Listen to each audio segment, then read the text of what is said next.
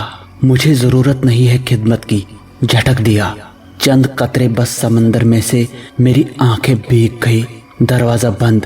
میں مایوس نہیں ہوا، گھر کے سامنے کچھ دور بیٹھ گیا۔ پیسے بہت کم تھے، 2 وقت کھانا کھاتا، وہی آ کر بیٹھ جاتا۔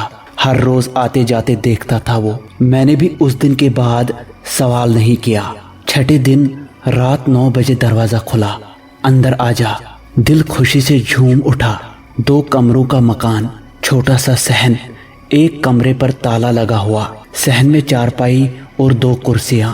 جا کسی قبرستان سے مردے کی کھوپڑی لے آ۔ اس وقت، ہاں اس وقت، اسی وقت۔ کامیاب ہو جائے تو لوٹ آنا، ورنہ شکل مت دکھانا اپنی۔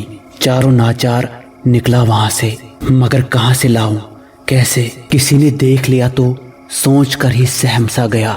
پھر اس وقت قبرستان، مردے کی کھوپڑی، قبر کھودنی پڑے گی، پھر کھوپڑی لے کر واپس۔ یہ تو بڑا ہی خطرناک کام ہے۔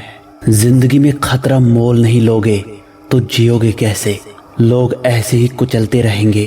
صدر سے ایک چھوٹی سی ٹارچ لی، کپڑے کا تھیلا لیا، بس میں بیٹھا اور شام کے قریب قبرستان پر پہنچ گیا۔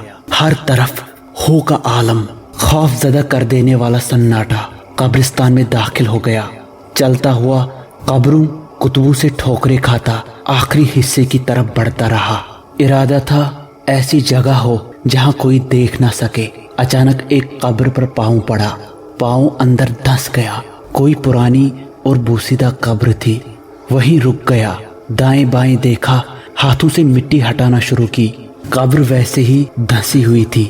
دل تیزی سے دھڑک رہا تھا، ہاتھ کسی سخت چیز سے ٹکرائے، جلدی جلدی مٹی ہٹائی۔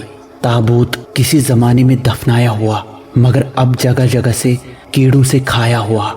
میں نے ٹارچ جلا لی، خوف و وحشت سے رونگٹے کھڑے ہو گئے۔ ایک انسانی ڈھانچہ، نہ جانے کتنا سال خوردہ، دل کو سخت کیا۔ کھوپڑی اٹھا کر تھیلے میں ڈال دی اور بھاگ کھڑا ہوا۔ میں نے قبرستان سے باہر آ کر دم لیا، جسم پسینے پسینے ہو چکا تھا۔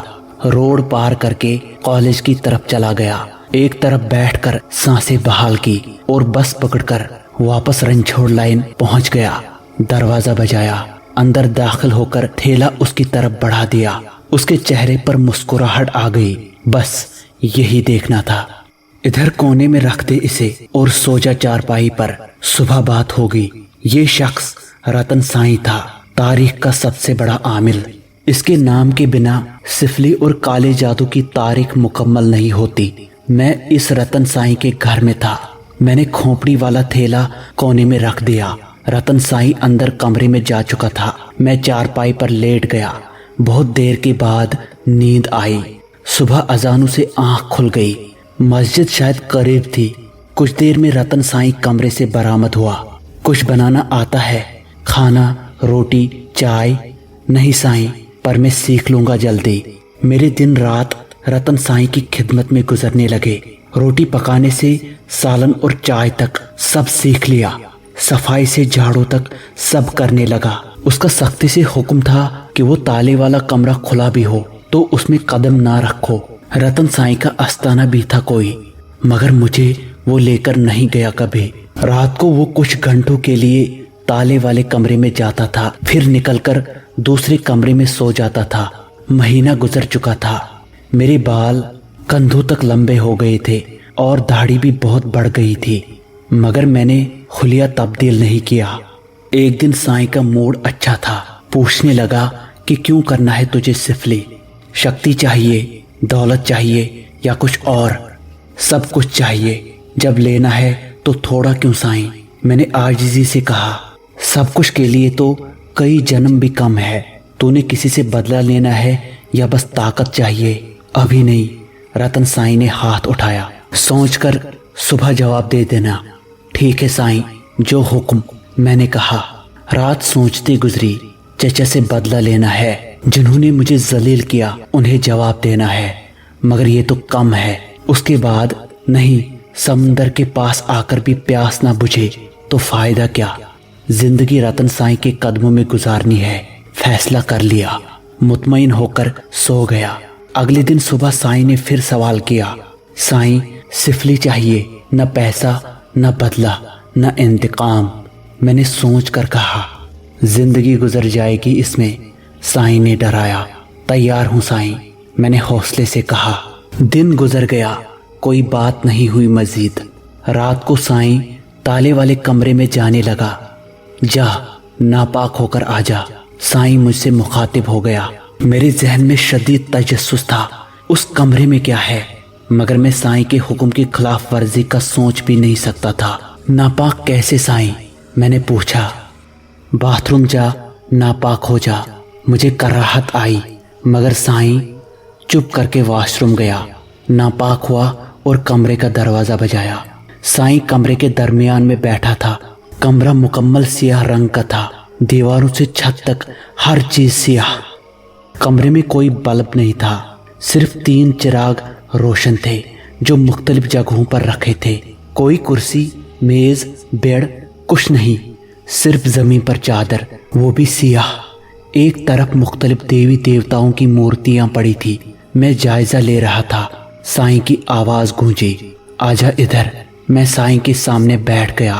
اپنا ہی پیشاب پی پائے گا؟ میں نے چونک کر سائیں کو دیکھا، پتہ نہیں کیا سوچ کر بولا، ہاں سائیں، شراب سے صغیرہ تک اور گندگی سے ناپاکی تک سب کرنا پڑے گا۔ میں تیار ہوں سائیں، میں نے جواب دیا۔ سائیں نے اس رات سفلی کے بارے میں بتایا بہت کچھ۔ میں حیران ہوتا رہا بس۔ آخر سائیں نے کہا، اب جا، کل میں بتاؤں گا کیا کرنا ہے۔ میں واپس چارپائی پر آ کر لیٹ گیا۔ بہت دیر تک رتن سائیں کی باتوں کو سوچتا رہا، کیا میں اتنی گندگی کر پاؤں گا؟ مجھے فٹ پاتھ کا وقت یاد آ گیا، لیکن اپنا ہی پیشاب پینا کیسے ہوگا؟ شراب اور شباب کا تو میں رسیا تھا، مگر باقی سب، انہی سوچوں میں نیند آ گئی۔ پورا دن میرے دماغ سے رتن سائیں کی باتیں نکل نہیں سکی۔ کالی دیوی، گنیش، بہرو اور پتہ نہیں کیا کچھ دماغ میں چلتا رہا۔ سائیں دن بھر غائب رہا۔ رات کو رتن سائیں نے کمرے میں بلایا۔